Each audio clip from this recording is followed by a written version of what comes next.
Hello, everyone, and welcome to another edition of Facebook Live here on the Cole's Facebook Live channel. And Richard Cole, our resident expert, the founder of Cole's Wild Bird Products, is here to answer all of your birding questions. We're here every first Wednesday of the month at 3 o'clock. So get your questions ready. We really want to make this fun and interactive. We've got some fun things to talk about, some fun videos to show you today. And, just quickly go over some of the things we're going to talk about today, Richard. Oh, today, action-packed, fun. We're going to talk about hummingbird season. And the biggest question we get during the summer, where's my hummingbirds? Yeah. We're going to talk about where your hummingbirds are. They're on the way. They're almost here. And we're also going to talk about what happens when you get a hummingbird coming to your feeder, and so often it's on the back side of the feeder. You can't see it. Or you just see the head popping out, or you just see a tail, and they tend to come right to that back side of the feeder out of view. So we've got some helpful hints for that. And that's a good topic, too. And we're going to talk about squirrels, how aggressive they can be, how good they can be at getting to your feeders. It's always a cat and mouse game, isn't it? Trying Always, to keep always. those squirrels from eating And all of your bird seed. We'll go back over some of the Yeah. time-honored helpful hints of stopping them. And we're going to talk about a brand new product from Cole's. Oh, good. And we're very excited about it. We've been working on this for a couple of years, and you know how we are. We want to make sure we got it right before we put anything out there for Everything's everybody got else. to be the highest quality. It's and got to that's- be right. That's And, really worth mentioning again. That's what caused Cole's to come about. The Cole's story, if you don't know, is that that Richard was so dedicated to getting squirrels to his feeder that he researched the highest quality seed. So everything that Cole's does, yes, I know, no, is it's very the high whole thing. quality. If you're going to do it right. And Right. over the years, it's paid off just to stick with the good stuff. Right, Don't try to put something out there just because it's cheaper. right. Put it out there because it's the best. Maybe it's too good. I literally had a Facebook post about maybe Cole's is too good because my feeders were covered. Yeah. But it Yeah. can't be too good. Just Yeah, okay. one of the first comments I got back many years ago, when someone tried our seed for the first time, and they came back and said, we had so many birds, we needed an air traffic controller. And they Yeah. were just amazed. And I said, I always liked that. Yeah. I asked their permission, could I use that term, needed an air traffic controller? And You they were just do. thrilled. They were Yeah. griping about how much seed they ate and loved every minute of it. Absolutely. Yeah. Because if you're going to feed the Yeah. birds, you want to have a lot of them out there to feed. Yeah. So where do you want to start? Let's just talk about hummingbirds. Yes, I love this season. This is so much fun. From the time summer starts a few months ago now, as soon as things get warm, people start saying, well, where are my hummingbirds? I had a lot of them last year. Where are my hummingbirds? Be patient. If hummingbirds are all over the United States, up into Canada, and typically they'll move through the southern states, spread out all through the north and up into Canada, up to Alaska even, and spread out for the breeding season and start raising young. If you're in a good breeding area for the hummingbirds, all during the summer, you're going to see a couple birds every now and then, 2 or 3, maybe 4 or 5, especially after the first brood's out. But you're not going to see hordes of them. And the hordes are on their way. Because after these guys have a brood or 2 broods and raise 2 to 4 birds, and hopefully a lot of them survive, then you have maybe twice the hummingbirds that moved up through the south, all are spread out around the north. They're all coming back. So while the very north areas will start seeing a slight reduction in their birds, which are probably breeding birds, and from North America, the United States, northern part of the U.S., all the way down, it just gets thicker and thicker as these guys move through, heading back to Central America, where they Yeah. spend our winter, they'll spend down there where there's food. And so we'll see more and more, but it's just about now when that southward movement starts. They finish the Good. breeding. After that's over with, the young are out and flying. They don't have anything to do with one another, really. They all just start moving south. And that's when we get the big rush in the southeast and all across the southern United States. Yeah. And that's a fun time because we can see a lot of birds at our feeders. Yeah, and just a quick reminder, I know you're always so good about pointing this out, is that you, especially during these really hot, hot days of summer, you really got to watch getting the nectar changed often, right? Yeah, it's important to keep the feeder clean and the nectar fresh. It's not hard to do. Just every now and then, look at your feeder. If you see any tinge of black or discoloration on it, give it a really light, quick bleach job. and hit it with a brush. Keep the feeder clean. Every time you go to fill it, rinse it out good, wipe it out with your hand, and fill it up. You'll see if it's starting to go bad, it'll get discolored, it'll start looking cloudy. Just change it. If it's above 90 degrees outside, that may happen in 2-3 days. Maybe a bug or two floating in it, not a real problem, but if it starts looking a little bit milky and not crystal clear, it's time to change that nectar. Okay. And you keep that nectar clean, keep the feeders clean, and put a few more feeders out. Yeah. Especially if you're in an area where you're going to get more and more birds as we get down toward the season where they're all gone or mostly gone. September. After September, you'll still see some birds in October. By mid-October, most of it's out of the way. You may see a straggler in the deep south down into really mid-October. And then past that, the only birds you should see are what we call winter hummingbirds, which are other species of hummingbirds that have migrated from where they were in their breeding thing to the southeast, the south, and sometimes the east coast all the way up into New York. You'll see a bird or two in the wintertime that can be spotted. And they went to where they thought they were supposed to be, and they'll spend the winter there if they survive. And there's a good chance, especially in the southern states, that they can survive because they eat insects and they can still find them in the wintertime. Wow.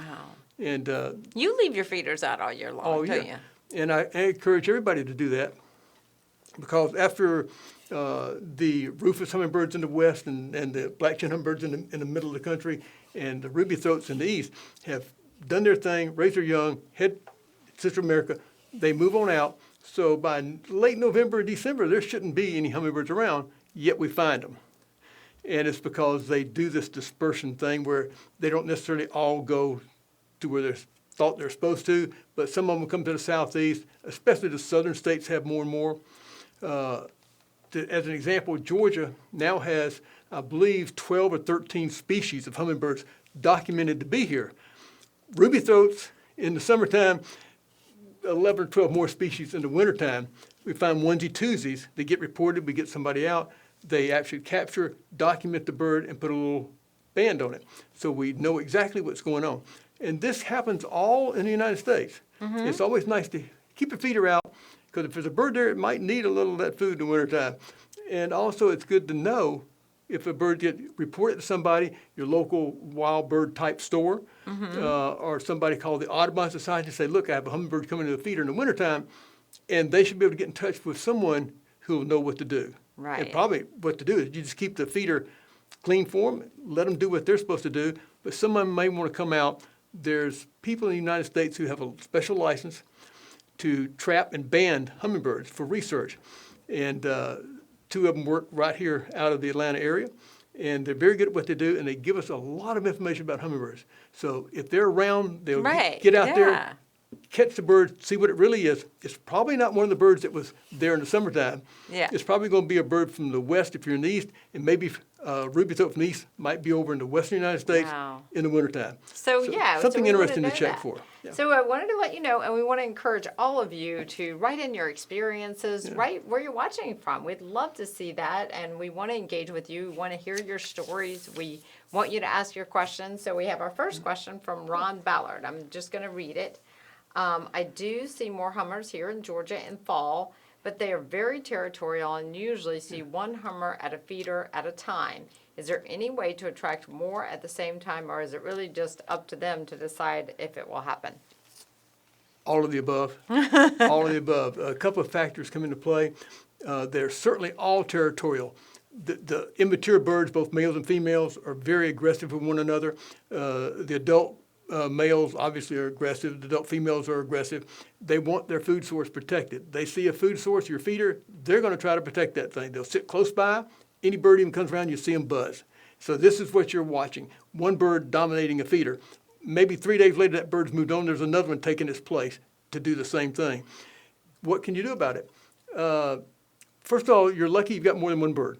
So that's a good thing. 2, put out more feeders. Spread them around. If you're in a decent hummingbird area, you could have 5 or 10 feeders out. It depends on how many you want to work with. At least 2 or 3. Put them around in different spots that are not necessarily visually available to one another. So maybe around a corner, so a bird can peacefully sit on a feeder and can't be seen by the bird around the corner in a bush guarding its feeder. You'll still see fights, but more birds will come to the feeders. The other thing is just how many birds you have total. as I said, if you're way, way up north, your breeding birds right around there are move out quickly, so you won't see many hanging around in fall time. And these birds, as they all move south, will do their best to eat more and more and more. So they get down to the Gulf area or the southern areas in the west, getting ready to move into Central America. They want to get as much fat as possible. So they just hang on to the feeders, they protect them with their lives, and drive all the birds off. If it gets, you may notice if you ever watch, if it starts drizzling rain or it's slightly cool in the late summer, early fall when they're moving through, all of a sudden, you've probably seen this, you'll see more than one bird on a feeder. It's unusual, but what's happened is they must eat. They can't afford, because of the weather and what they're trying to do, they can't afford to fight because it burns too much energy. So they'll just put aside their angst, and 2 or 3 will sit at a feeder and feed.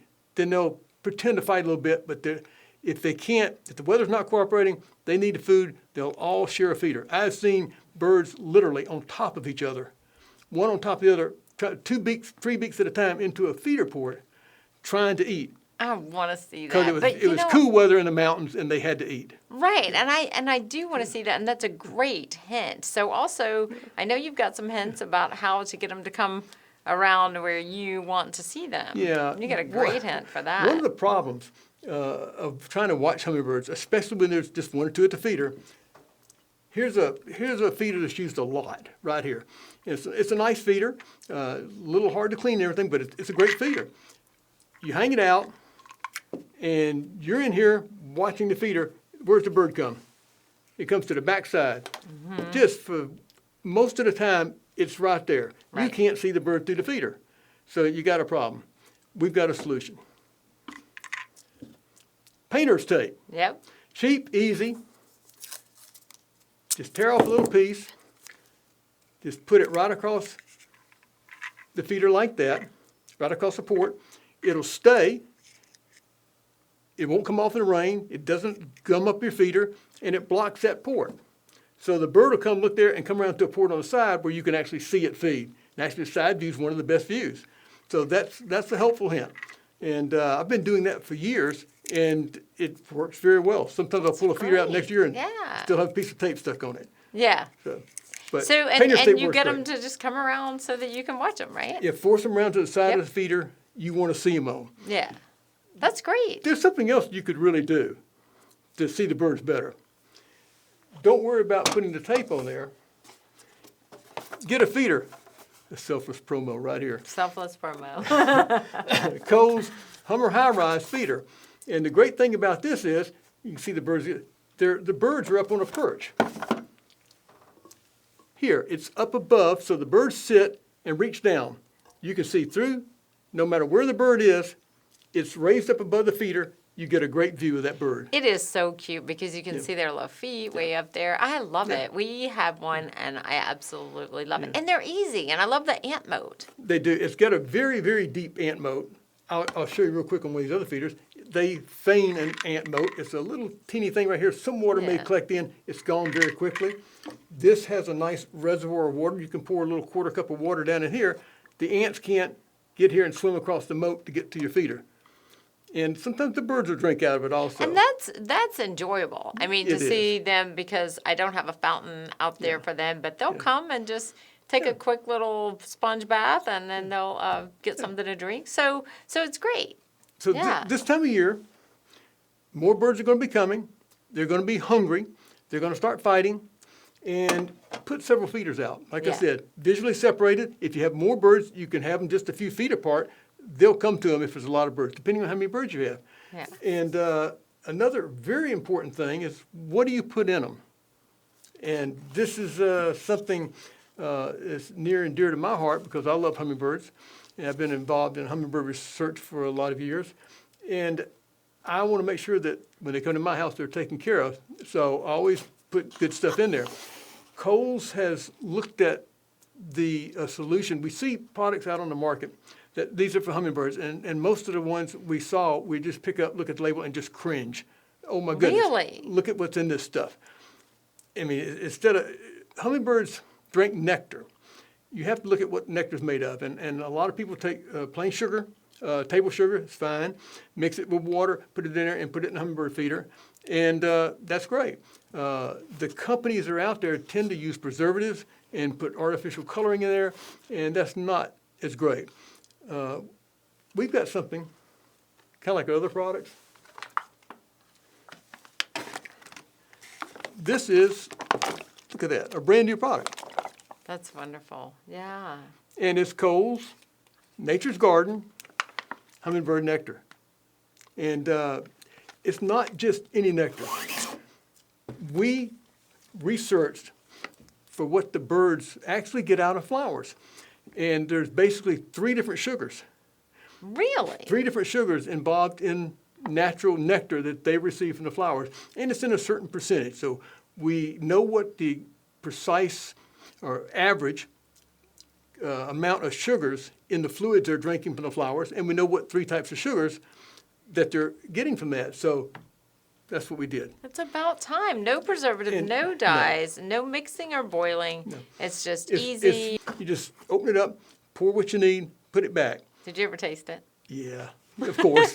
Does Of it course. taste about the same as like what you boil Yes, and make? yes. And you know, the thing about the boiling and all, people get into the boiling, and that's great. You take tap water, which is fairly clean, and sugar, which is fairly clean. You put it together, and then you boil it. Then you put it in an unsanitary condition outside in an open feeder. You're wasting your time boiling it. Yeah. Yeah. That's been a great hint that you've said to Yeah, me. as long as it's warm enough to melt your sugar if you make Right. it yourself, that's fine. This, you don't have to worry about making it yourself. Yeah. And you get 3 different sugars. See if I can get this right. Sucrose, we're all familiar with sucrose. Glucose, another one of the sugars, and fructose. That's wonderful. Yeah. And so those 3 sugars, and I won't go into how much of each one goes into it, but like Yeah. I said, we have mimicked what's normally found in nature. Yeah. And like I said, no preservatives, no art. Let me read the instructions. How about read the ingredients? Spring water and organically sourced sugars. And I named 3 sugars. Yeah. That's the it. ingredients. Yeah. And It's about time. And it's so easy. That's what I love about it. I just, it is. you know, there's nothing easier than just opening that and then pouring it in the feeder. Yeah. And it's got a nice reseatable top. This won't take up a lot of room. You lay it flat Yep. or stand it up. And it's a good product. We're very Yeah. excited about it. I said Of course. we decided we'd do it right. Yep. And the hummingbirds will love it. And And we want to hear your reviews of yeah, it. come into a store so near you, Try so. it and yeah, go to any and place that if sells you don't see it, Coles. if they've got the Cole's seed, tell them to get the Cole's hummingbird nectar. Absolutely. So I can't get enough of these hummers, but let's move on. I think we've covered the hummers, right? Everything about the hummers. Let's talk about the constant battle with the squirrels, and I want to encourage everyone. I'm looking over at the laptop every once in a while because I want to gauge your questions. If you have a question for Richard, who is such an expert, please go ahead and ask your questions during this. This is your time to do it. So we do want to move on to the squirrels. We have some great video, and I'm sure if you guys feed the birds, you know how resourceful those squirrels are. But let's go ahead and show some video. So this is video that at my house where this squirrel is showing me just how squirrel proof this feeder is. Whoops. Exactly. Yeah. How squirrel proof is that? Yeah. There's a whole range of these types of feeders. They started off as a one-sided feeder, and somebody thought it'd be a great idea to put 2 sides. They're somewhat effective, but not terribly, as you see by this. We climb up the pole, they can hang onto the pole, reach up, hold on the side of the feeder, stick their hand in and rake the seed out. You see a lot of it falling, so they're up there raking it to their mouth. The ones that are similar to that, like a metal barn, and have one side are a little more effective, but same way they can get on the side, reach in and get it. Right. The whole idea of this feeder And, is that, if they're heavy, they're going to It'll close sit it, on that yeah. and it closes up. Well, the squirrel has said, that's not going to stop It'll me. fool some of the I'm squirrels. not going to some of the sit time. on it. Yeah. Yeah, you know what? For a long time, this didn't happen. But then when that squirrel figured that out, forget it. Like, he's Then the on rest it of them all see the it, time. Right. And they say, oh, Right. that's how you do it. They Right. learn from each other very, very quickly. This didn't happen for a long time. Yeah. We probably had that feeder for 4 years. And when it started happening, now it happens all the time. I've got a good solution. I know, you do. Cole's has a product. It's been out for quite a few years now. Kind of was a revolution in the bird feeding world, and it's Cole's hot meats, pure sunflower meats, infused with habanero chili concentrated Right. oil. It's very hot to the taste. Squirrels don't like the hot taste. They're mammals; they can taste it. Birds can't taste the heat. Right. That spice means nothing to them. So it's very effective at stopping squirrels. I have a feeder on my back porch. It's on a deck with a roof, and so there's no way to stop the squirrels because there's posts, there's railings. So I just hang the feeder right there, right where I can see it, right up in front of the window. And so what am I going to do? A big, heavy-duty, squirrel-proof feeder or something? No. I just put a regular feeder that I like, and I put Cole's hot meats in it. And there's 2 other blends of the hot seed that Cole's produces and has available for everybody. And you just put that in the feeder, and the squirrels maybe come by and taste it, and they're out of there. They don't like it. It's too hot for them, and the birds love the stuff. Okay, so Ron Ballard has one more question. Okay. Did you taste it? Go right. Did I taste the... Oh, yeah. Yeah, that's... That seems to be the theme today, right, yeah, Richard? Yeah, we're gonna have to do a taste test one day of some of these things. That'd be funny. That'd be really One funny. of the ways when we developed the Cole's hot products that would keep the squirrels from eating the food was to taste how hot it is. And so we did a lot of that. And we found out it takes a lot of heat to stop the squirrels, because if they're hungry, it's like us. If we're hungry, we'll tend to eat things we wouldn't normally eat. So we got it. It's really hot. Yeah. 2 or 3 little kernels of this, that's all you want, and it will burn. Yeah. But And it's harmless. It's just it's a sensation. It doesn't hurt. It doesn't hurt the squirrels. Certainly doesn't hurt the birds.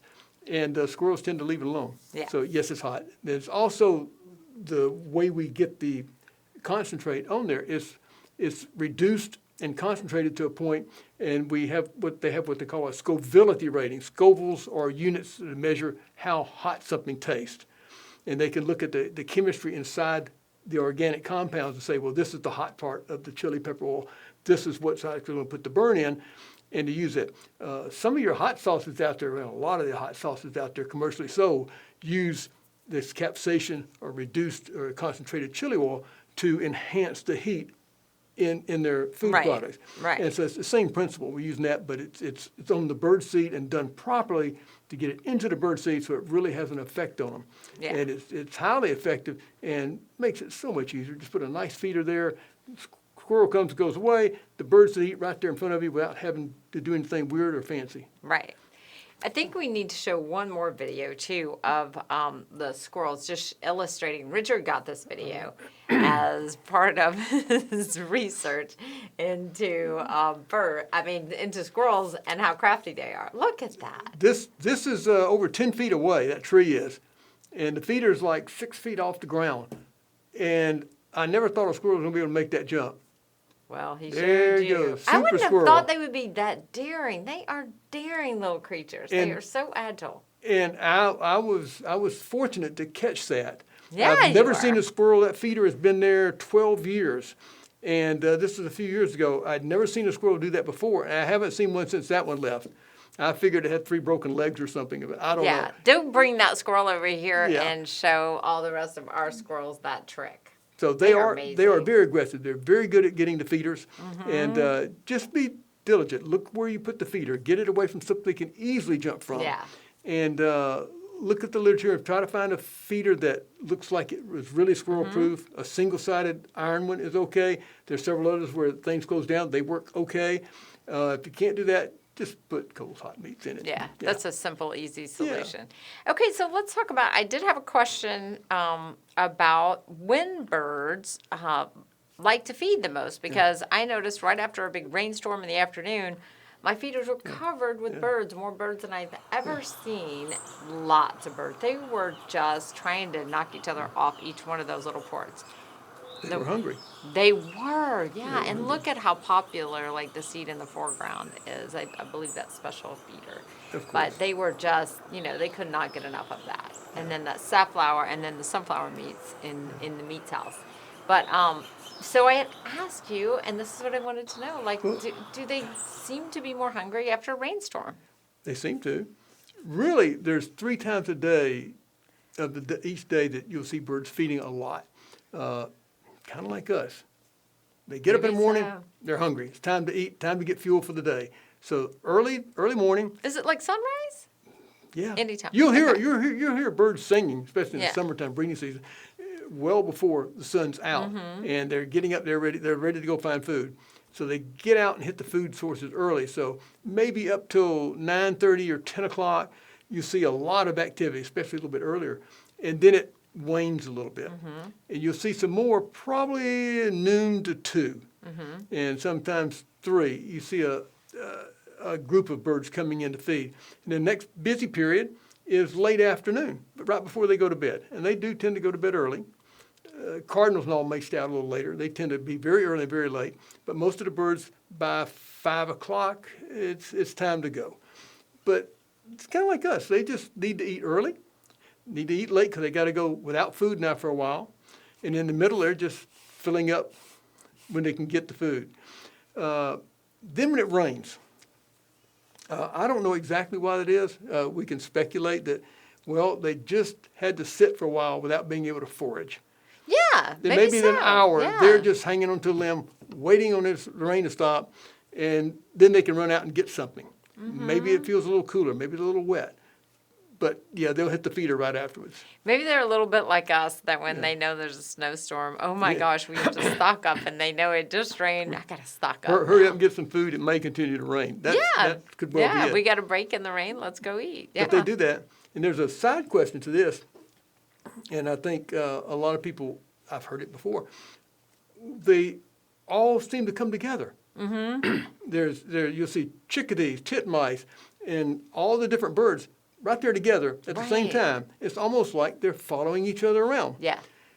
They are a little bit. Some of these birds will tend to stay in what I call loose flocks. They tend to move around with one another through the forest. And you'll see periods where there's, especially if you're walking in the woods or at your feeders, there's just nothing, no birds. It's not like the chickadees are here, they're gone, here come the titmice, here come the blue jays. It's either all or nothing. Yeah. A few here and there, but they do tend to move around in these loose groups, and it's probably for protection. And it's, wait a minute, Fred may have found some food over there. Let me go check it out. Yeah. And they're all watching each other and seeing where they're Yeah. feeding. A lot of them feed in different niches around, some of them on the side of trees, some of them under the leaves, some of them on the ground, but they just tend to follow each other. And there's probably some protection from predators in that methodology. Right. When Yeah. one gives an alarm call, blue jays are good at that, then everybody scatters. Yeah, I noticed we'll see, and particularly right now, and we talked about this before the show started, probably so many feeding right now. We're seeing a ton of birds at the feeder. We're going through a lot of culls right now just because the babies are out there, right? And Yes. so there's a lot of demand with trying to feed the babies and the new babies that are coming to eat, right? There's a lot more birds as you get toward the end of the breeding season, really late May, June, July, just down in August. Pretty much all the breeding birds are done with. And if you think about it, each 2 birds is going to produce maybe 3 to 5 other birds. That's from 2 birds, they add 5 more. Whoops, you got a lot more birds out there to feed. So right as the breeding season wears down, you'll see a lot of birds coming to the feeders. Yeah. So we have a comment here, and thank you so much, Kathy, for posting your comment. She says they take naps, but yes, cardinals like to come late when the feeders clear out. They like to have them to themselves, I guess. Yes, and animals evolved to take advantage of certain things. Cardinals, a good example. They will get up earlier, and the early bird gets the worm sort of and then they'll stay out a little later. Well, there's not as much competition during those periods, the diurnal periods. There's not as much competition with the other birds. A long time ago, I noticed the nuthatch group, and you watch some of them, and the creepers. They feed on the side of trees, and the woodpeckers. You see some of them work their way up a tree, head up. Others work their way down a tree, head down. Yeah. And that's the way each one of those different types of birds feed. Well, wait a minute. The ones going up find the bugs under the bark. The ones come down find them in the top edges. Yeah. So they have evolved these different ways to feed, maybe in the same area, different ways to take advantage of food the other one missed. Yeah. So a lot of these can work together in groups and not really compete as much. The other ones do it by managing their time, feed early, feed late, and they all work it out. And Yeah. they've all, so we got a wide variety of times they can feed, places they can feed, things they eat. Yeah, and just like And- bluebirds have yeah. basically evolved to start coming to feeders, which I didn't know that until I Yeah. started doing this. We're just about out of time. Any other words of advice you want to leave us with? Hummingbirds. Just make sure, put plenty of feeders out, make sure they're clean, and enjoy the little guys. Sit and watch them for a while, and know that they're headed for Central America. They're going there for a nice summer. Maybe think about taking a trip down there to watch them down there for a while. That'd Yeah, be that fun. would be neat. Yeah. And one other thing I do want to mention about the Coles Hummer High Rise is it's dishwasher safe. That's what I like. You talk about cleaning them. Yeah, So easy. we talked here about the other one being a Yeah. little difficult to clean so many parts. That's so easy. You This is gotta just love it. way Yeah. easy to clean and way easy to handle and way easy to hang. There's no little funky Little wire or intricate anything. parts, yeah. It's just done. Yeah, I love the ease of that. Of course, I would say it's a nice feeder. It is. It's very nice. Of course, if it has a Coles name Yeah. on it. Thanks so much for joining us. Don't forget, we're here every first Wednesday of the month at 3 o'clock so that Richard Cole, the founder of Cole's Wild Bird Products, can answer your birding questions. Have a great week.